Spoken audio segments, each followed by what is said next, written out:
ज़िक्रे हक़ के नूर से रोशन है इसकी सुबह व शाम, इसके हर गोशे में गूंजे हक़ ताला का कलाम।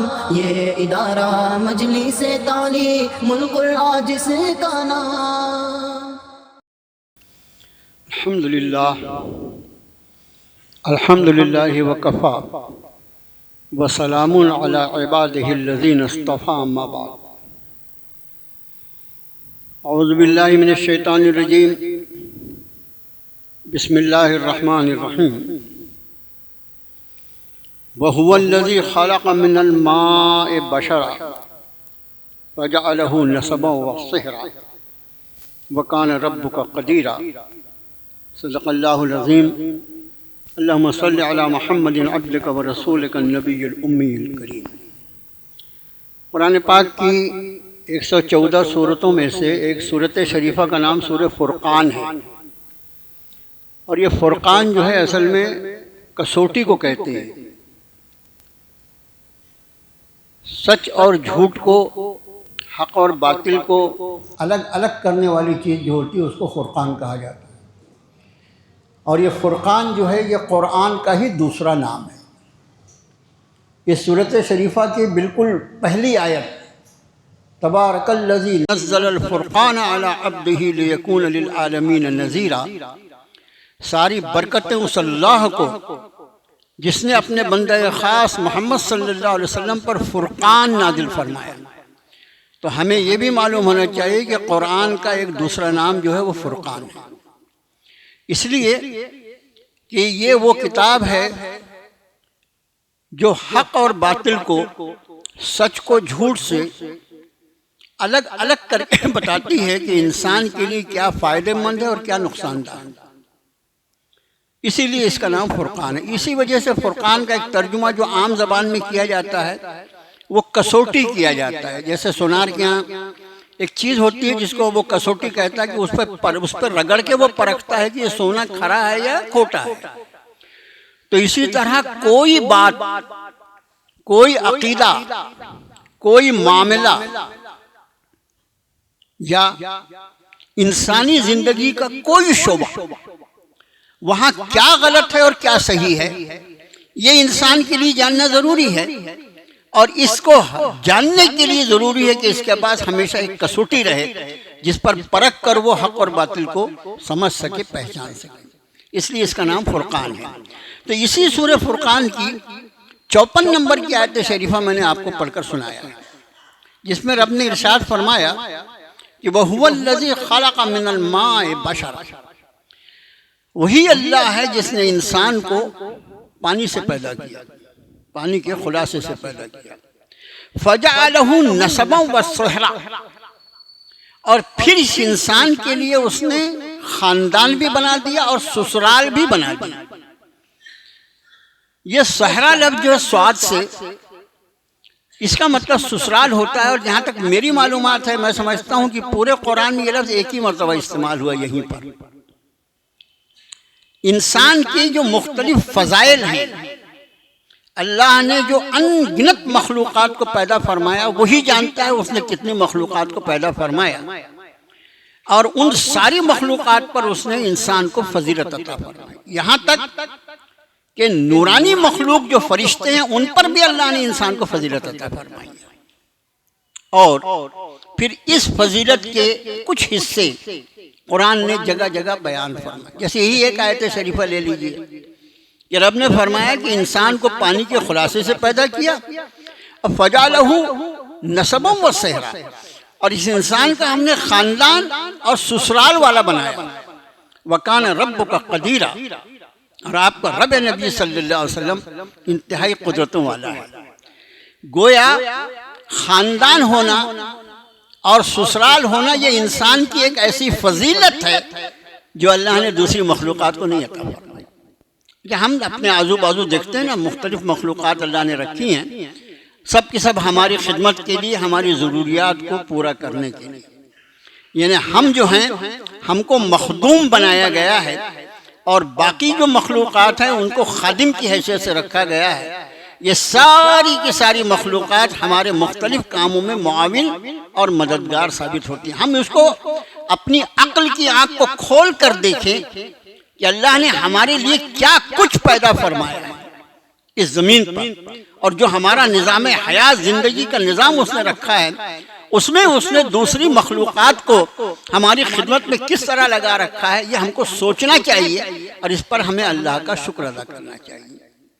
इसी तरह जैसा मैंने अर्ज़ किया कि बाज़ ऐसे फ़ज़ाइल हैं इंसान के, इस आयत पर तो कुछ बात इंशाअल्लाह करेंगे। जैसे सूरतुर रहमान शुरू होती है, अर्रहमान अल्लमल कुरान खलक़ल इंसान अल्लमहुल बयान। देखो तो सही, मैं वो रहमान की ज़ात है जो इसे कुरान का इल्म सिखलाया।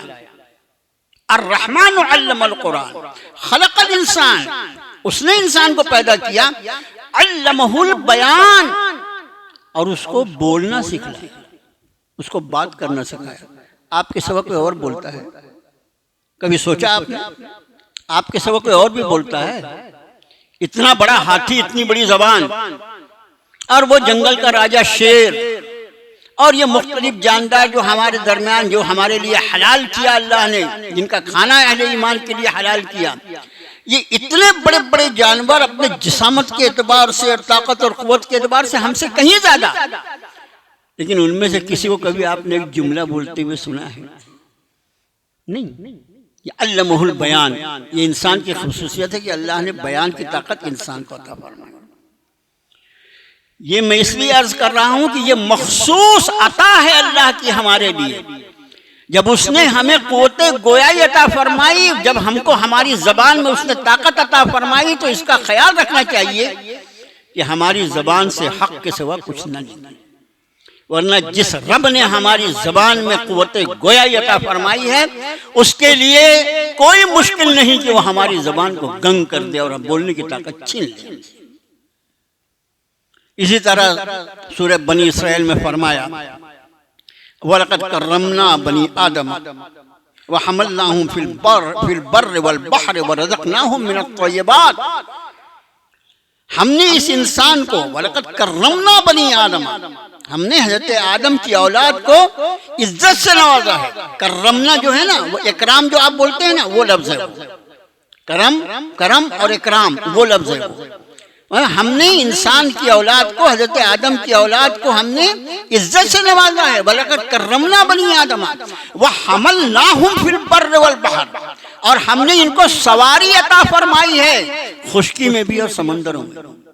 व रज़क़नाहुम मिनत तय्यबात, और हमने इनको पाकीज़ा रोज़ी अता फरमाई। अब यहाँ भी देखिए आप कि इतनी सारी मखलूक़ात के दरमियान हम जीते हैं, इसमें से किसी मखलूक को आपने सवारी करते हुए देखा है? बल्कि दूसरी मखलूक़ात को हमारी सवारी बना दिया उसने।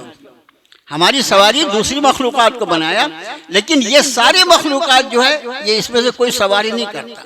न ये होगी बहुत बड़ी मछली, एक बड़ी मछली पर दूसरी सवार होकर आ रही है, कभी नहीं। एक घोड़ा घोड़े पे बैठ के जा रहा है। घोड़े पे आमतौर से दूल्हे की शक्ल में गधे बैठते हैं, आप समझे? घोड़े पे घोड़ा कभी नहीं बैठता, गाय पे गाय कभी नहीं बैठी। ये अल्लाह ने इकराम से नवाजा है कि तुमको और फिर सवारी जो फरमाई, फिर बर्र वल बहर, के खुश्कियों पे जो हमने दी इसको सवारी, समंदरों में भी हमने इसको सवारी अता फरमाई।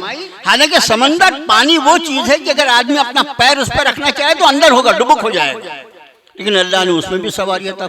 ये इंसान की मुख्तलिफ फजाइल हैं, ये फजाइल इंसानियत है जिसे कुरान बयान फरमा रहा है। इस वक्त आपका खादिम सिर्फ भी अर्ज करना चाहेगा कि अल्लाह ने हमें जो दूसरी मखलूक़ात पर फजीलत अता फरमाई है, उस फजीलत पे हमको थोड़ा सा गौर व खौज करना चाहिए कि हमें अल्लाह ने कितने इकराम से और कितनी इज्जत से नवाजा है। अब उसी में से ये आयत शरीफा जो मैंने आपको पढ़कर सुनाया, ये फरमाया कि वहुवल्लज़ी खलक़ मिनल मा, वही अल्लाह है जिसने पैदा किया पानी से बशरन, इंसान को, फजअलहु नसबन व सहरा, और इसको खानदान वाला और ससुराल वाला बनाया। खानदान जो है वो तो आमतौर से समझते हैं कि अल्लाह ने जिस खानदान में हमको पैदा फरमाया, हर आदमी अपने खानदान को जानता है, लेकिन उसके बाद एक दूसरा तज़किरा फरमाया बस्तहरा। ये मैंने बोला इसकी हिज्जे जो है वह स्वाद से है, स्वाद और है गोल है, इसको कहते हैं ससुराल को। ये ससुराली रिश्ता जो है इसकी बुनियाद निकाह। इसका माना कि एक वो रिश्ते का पूरा सिलसिला जिसमें अल्लाह ने हमको पैदा किया, वो हमारा नसब है, वो हमारा खानदान है। और दूसरा एक और खानदान जिससे हमारा मेल होता है और जो हमारे यहाँ एक अहम जुज बनता है हमारे लिए, वो ससुराली रिश्ता होता है। और इस ससुराली रिश्ते की बुनियाद जो है वो निकाह है। और निकाह जो है ये इंसान की एक जरूरत है। निकाह हमने क्या बना डाला ये हम उसके जिम्मेदार। निकाह एक जरूरत है, जैसे खाना पीना सोना हमारी जरूरत है ना, हर एक की जरूरत है। और जितनी जरूरतें इंसान की हैं, अल्लाह ने उन सारी जरूरतों को हासिल करने के लिए और उसका फायदा उठाने के लिए इतने आसान तरीके अल्लाह ने इंसान को अता फरमा दिए हैं। एक तो इसके जिस्म को, इसके जिस्म का जो डिजाइन है, वो डिजाइन ऐसा किया कि जो इसकी जरूरत है वो अपनी सारी जरूरतों को पूरा कर सकता है। अल्लाह ने सिर्फ इंसान का डिजाइन ऐसा बनाया है कि ये अपने पेशाब पाखाने के लिए बैठ सकता है। किसी और जानवर को आपने देखा कि वो इस जरूरत के लिए बैठ जाए? तो इसका माना यह है कि इंसान के लिए यह शर्फ है कि जब अपनी जरूरत के लिए उसको बैठने वाला जिस्म अल्लाह ने अता फरमाया, अब अगर वो किसी अहम शरई जरूरत के सिवा अगर खड़ा होकर ये जरूरतें पूरी करेगा तो ये गुनहगार होगा। ये अल्लाह ने इसको जिस्म को ऐसा बनाया है कि अपनी जरूरत को बैठकर पूरा कर सकता है। खाने का निजाम आप देखिए, मैं आप सर्च करता हूं, गौर करने की आदत डालो। मस्जिद के कोने में बैठ के कभी अपनी जात पे गौर करो। जितने जानवर हैं उन सबको अपने खाने की चीज तक अपना मुंह लेकर जाना पड़ता है। गौर कीजिए, जितने जानदार हैं उन सब जानदारों को अपने खाने और अपने ग़िज़ा के लिए मुंह को ग़िज़ा तक ले जाना पड़ता है। और हजरत इंसान को अल्लाह ने ऐसा जिस्म अता फरमाया कि ग़िज़ा को उठाकर इसके मुंह तक ले जाने का अल्लाह ने इंतजाम फरमाया। ग़िज़ा हमारे मुंह तक जाती है, हमारा चेहरा ग़िज़ा के सामने नहीं झुकता। और उसकी वजह यह है कि अल्लाह ने इस चेहरे को अपनी बारगाह में झुकने के लिए बनाया है। ये ग़िज़ा के सामने नहीं झुक सकता था, इसलिए इंसान को ऐसा डिजाइन किया अल्लाह ने कि ये झुकेगा तो सिर्फ अपने अल्लाह के सामने झुकेगा। ग़िज़ा जो इसकी अहम तरीन जरूरत है, इसके लिए भी इसका सर नहीं झुकाया अल्लाह ने। अपने इसके सर को उसने अपने लिए मखसूस रखा। वअन्नल मसाजिद लिल्लाहि फला तदऊ मअल्लाहि अहदा, सजदे के सारे हुकूक अल्लाह के लिए हैं, उसके सिवा किसी के साथ दुआ मत करना। तो ये इंसान को जो शर्फ अल्लाह ने अता फरमाया, उसमें मैं आपसे अर्ज कर रहा था कि जैसे हमारी दूसरी जरूरियात है, खाना पीना सोना आम इंसान की जरूरत है, उसी तरह एक जरूरत उम्र के एक मरहले पे पहुंचने के बाद इसकी जरूरत निकाह हो जाती है। निकाह इसकी वैसी जरूरत होती है जैसे इसके खाने पीने की जरूरत है, ऐसे ही इसकी जरूरत। अल्लाह ने इसके जिस्म में ये निजाम रखा है कि फला और फला उम्र की स्टेज को जब पहुंचेगा तो उसके अंदर इसकी जरूरत पैदा होगी। अब जाहिर है कि जिस तरह दूसरी जरूरतों का हुसूल, उसका हासिल करना अल्लाह ने सारे इंसानों के लिए इंतहाई आसान बनाया, उसी तर्ज पर अल्लाह ने निकाह को भी, चूंकि इसकी इंसान की हर इंसान की जरूरत है, हर मर्द और हर औरत की जरूरत है, जिस तरह हर मर्द और औरत की जरूरत खाना पीना सोना है, उसी तरह ये जरूरत भी हर इंसान की है। इसलिए अल्लाह ने इस निकाह को भी इतना आसान बनाया, इतना आसान बनाया कि जैसे अपनी और जरूरियात को इंसान पूरा करता है, इस जरूरत को भी पूरी करता है। मेरे भाइयों, एक कहा जाता है कानून फितरत। कानून फितरत क्या है? इस्लाम। फितरतल्लाहि लती फतरन्नास अलैहा, या फितरतल्लाहि लती फतरन्नास अलैहा, ये अल्लाह की बनाई हुई फितरत है जिस पर उसने तुमको पैदा किया। अल्लाह की फितरत का जो फितरी कानून होता है, अगर कभी उस कानून में कोई मुदाखलत की कोशिश करे तो वो बहुत बुरी तरह जलील होता है और बहुत बुरी तरह उसकी इज्जत जाती है, कोई भी कानूनी फैसला। और वो अल्लाह के नज़दीक, ये अल्लाह ने एक चीज़ को बनाया, अल्लाह ने एक चीज़ को बनाया और उस चीज़ को किस मकसद से बनाया ये भी वाज़ेह कर दे। मैं और आप काय के लिए पैदा किए गए, काय के लिए पैदा किए? कुरान ने बताया वमा खलक़तुल जिन्न वल इंसा इल्ला लियअबुदून, इंसानों और जिन्नातों को अल्लाह ने सिर्फ अपनी बंदगी के लिए पैदा किया। हमको पैदा किया अल्लाह ने अपनी बंदगी के लिए। अगर हम उसकी बंदगी का सलीका छोड़ दें और रास्ता छोड़ दें तो उसके बाद जिल्लत हमारी मुक़द्दर बन जाएगी। ठीक इसी तरह मेरे भाइयों, निकाह जो है चूंकि इंसान की एक अहम तरीन ज़रूरत है, इसलिए अल्लाह अज़्ज़ व जल ने उसको इतना आसान रखा। एक रवायत सुनाता हूँ मैं आपको, मुअत्ता इमाम मालिक की रवायत है। मुअत्ता जो है ये हदीस शरीफ की किताबों में किताब है। मुअत्ता इमाम मालिक की रवायत है कि एक खातून अल्लाह के रसूल सल्लल्लाहु अलैहि वसल्लम में आई और उन्होंने कहा कि अल्लाह के रसूल सल्लल्लाहु अलैहि वसल्लम, मैं अपना नफ्स आपको हिबा कर दूं। इसका मतलब मैं आपसे निकाह की ख्वाहिशगार हूँ। आप सल्लल्लाहु अलैहि वसल्लम के लिए मखसूस अहकाम थे। कुछ अहकाम ऐसे हैं जो खुसूसियत नबूवत कहलाते हैं, वो खुसूसियत नबूवत है, वो मखसूस हैं अल्लाह के रसूल सल्लल्लाहु अलैहि वसल्लम के लिए, वो किसी दूसरे पे लागू नहीं होती। उसी तरह एक से ज़्यादा बीवियाँ, 4 से ज़्यादा बीवियाँ, ये आपके लिए मखसूस इजाज़त थी। और उसके बाद फिर उस हुक्म में भी बाद में दूसरी आयतें नाजिल हुई, अभी वो बहस नहीं है। लेकिन 4 से ज़्यादा बीवियों की इजाज़त सिर्फ अल्लाह के रसूल सल्लल्लाहु अलैहि वसल्लम के लिए, उम्मत के लिए ज़्यादा से ज़्यादा एक वक्त में वो 4 बीवियाँ रख सकता है। वो खातून आई, उसने कहा कि मैं अपने नफ्स को आपके लिए हिबा करती हूँ। आप सल्लल्लाहु अलैहि वसल्लम ने कोई तवज्जो नहीं फरमाई, मतलब आपका जी नहीं था कि उस खातून से निकाह करें। वहां पर एक सहाबी बैठे हुए थे और वो सहाबी के जिस्म पर क्या था, कितना कपड़ा था, इसका अंदाज आगे वाली इसी रवायत के आगे के हिस्से, ये रवायत का खुलासा बयान कर रहा हूँ मैं। तो वो सहाबी जो बैठे हुए थे उन्होंने अर्ज़ किया कि अल्लाह के रसूल सल्लल्लाहु अलैहि वसल्लम, मैं भी निकाह का ख्वाहिशमंद हूँ, अगर आप मुनासिब समझें तो मेरा निकाह इस खातून के साथ कर दिया। आपने फरमाया महर में देने के लिए तेरे पास क्या है? ये तो अल्लाह का शुक्र है कि हमारे उलमा के बोलने बताने से अब जाके महर जो है वो नकदी हुआ है, वरना आज से 50 साल पहले महर नकद हो इसका कोई तसव्वुर ही नहीं था। ऐसा पक्का उधार कि मरते दम तक वो कर्जदार मरता था, फिर वो मरता था तो उसके मैयत के पास लाके मोहल्ले की औरतें माफ कराती थी।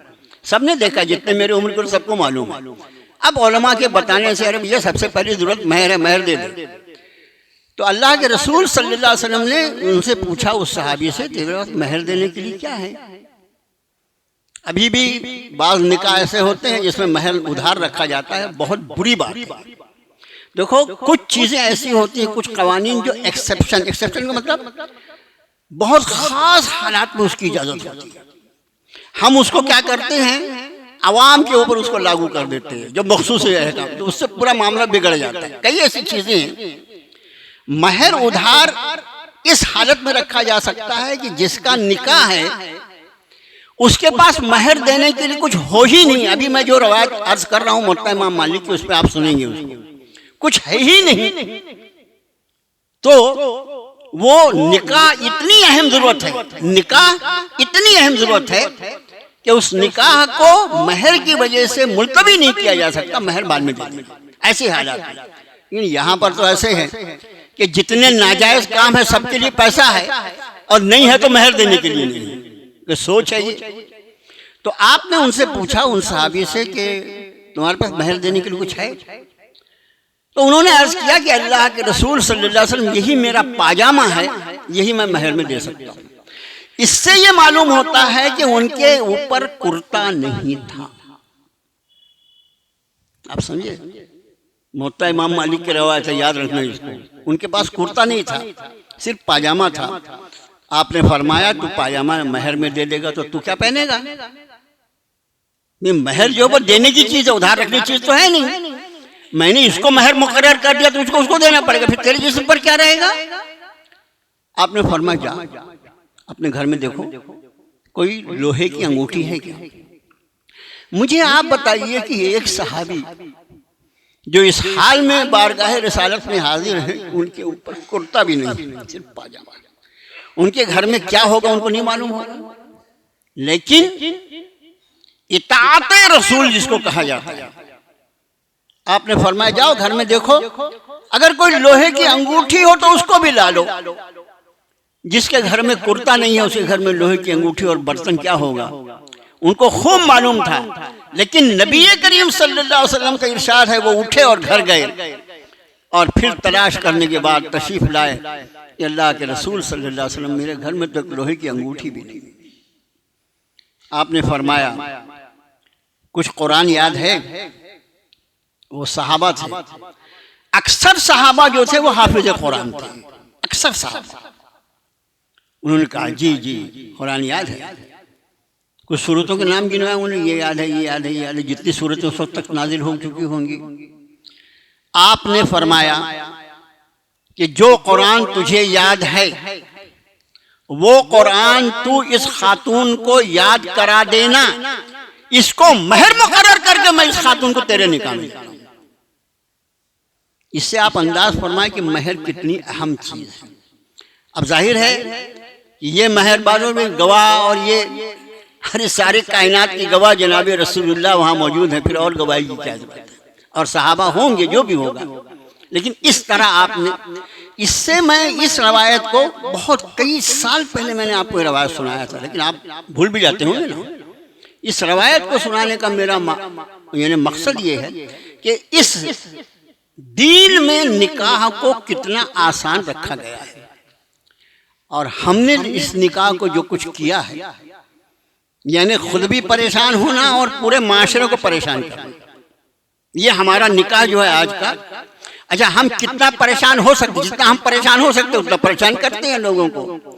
मेरे भाइयों, इस मिजाज पर थोड़ा सा गौर कीजिए, हम क्या कर रहे हैं। अल्लाह के रसूल सल्लल्लाहु अलैहि वसल्लम फरमाया 3 चीजों में जल्दी करो। फरमाया नमाज का वक्त हो फौरन अदा करो, इस अव्वल वक्त में नमाज अदा करो। दूसरी बात, मौत हो गई, मुर्दे को दफन करने में जल्दी। तीसरी बात, बच्चा बच्ची औलाद बालिग हो गई, उसके निकाह में जल्दी करो। और फिर इसके लिए आपने फरमाया अगर ऐसा न करोगे तो फितना पैदा होगा, फसाद पैदा होगा। मैं आप पूरी उम्मत मुस्लिमान आज परेशान हैं इस एक उन्वान से, और वो उन्वान है मुसलमान लड़कियों का गैरों के साथ भाग जाना, गैरों के साथ इनका निकाह करना। जितनी यानी शादियों के जो रजिस्ट्रार्स होते हैं, कोर्ट कचहरी जहाँ शादियाँ होती हैं, किसी भी बड़े ऑफिस में जाके जो लिस्ट लगी हो उसको देखो, उसमें कितनी मुसलमान लड़कियों के नाम हैं जो गैरों से शादी कर रही हैं। मेरे भाइयों, अल्लाह की बनाई हुई फितरत में जब भी कोई हाथ डालेगा तो उसके नतीजे में उसका हाथ जल जाएगा। फितरत को तो, कानूनी फितरत को तो कोई बदल नहीं सकता। निकाह को आसान करना, फिर निकाह को अल्लाह के रसूल सल्लल्लाहु अलैहि वसल्लम ने फरमाया कि जब कोई शख्स निकाह कर ले तो इस निकाह से उसका आधा दीन मुकम्मल हो जाता है, आधा दीन मुकम्मल हो जाता है। और बकिया आधे दीन के लिए उसको चाहिए कि वो अल्लाह का तकवा इख्तियार करे। इसका माना निकाह जो है वो एक मुसलमान की तकमीले दीन का वो पूरा करने वाली चीज है। अब जब तक किसी शख्स का निकाह नहीं होगा उसका दीन अधूरा रहेगा, जब तक उसका निकाह ना हो जाए। और फिर इस निकाह की वजह से अल्लाह ताला इसकी बरकत से, सबसे बड़ी उसकी बरकत यह है कि इंसानी नस्ल को अल्लाह ने इसी रिश्ते निकाह पर कायम रखा। और कोई शख्स, देखो बाज हालात ऐसे होते हैं जहां पर निकाह नहीं करना जरूरी हो जाता है, जहां पर जैसे कोई शख्स, कोई मर्द, कोई आदमी, कोई लड़का खुदा ना खास्ता वो इस हालत में नहीं है कि अपनी बीवी की वो उसकी जो जिनसी ख्वाहिशात है उसको पूरा कर सके। वो मर्द नहीं है, सीधा सीधा अल्फाज, ज्यादा लंबा करो तो आप समझिए। अगर वो मर्द नहीं है तो उसको निकाह नहीं करना चाहिए, उसको मना है निकाह नहीं करना, गुनहगार होगा निकाह करेगा। इसलिए कि निकाह एक अहम तरीन जरूरत को पूरा करने वाला है और उसके लिए उसके अंदर इस ताकत का होना जरूरी है। ये इसी ताकत की वजह से वो सामने वाले की जरूरत को पूरी करेगा और इसी की बुनियाद पर अल्लाह इसकी नस्लों को चलाएगा।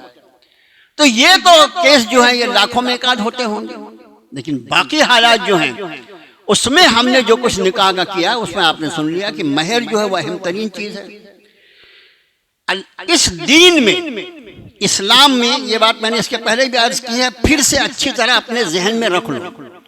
इस दीन में चूंकि अल्लाह ने मर्द और औरत को अलग अलग बदन दिया है, अलग अलग जिस्म दिया है, तो उनकी जिम्मेदारियां भी अल्लाह ने अलग अलग रखी हैं। और इन जिम्मेदारियों में एक बहुत अहम जिम्मेदारी है हुसूल रिज़्क़, रोजी का हासिल करना और हलाल रोजी का हासिल करना। ये फराइज इस्लाम में से फर्ज है, फर्ज। ये समझ लीजिए, आप जब तक हलाल रोजी के लिए तकोदो करते हैं, मेहनत करते हैं, मजदूरी करते हैं, दुकान लेके बैठते हैं, कहीं पर आप नौकरी करते हैं, कुछ भी करते हैं, यह हलाल रोजी का हुसूल ऐन इबादत है। आप जब तक रोजी के हुसूल में, जायज रोजी के हुसूल में लगे हैं, आप अल्लाह की इबादत में लगे हैं। ये दीन और दुनिया की तकसीम हमारी तकसीम, चोर तकसीम। यहां कोई चीज दीन से अलग नहीं, हर चीज दीन।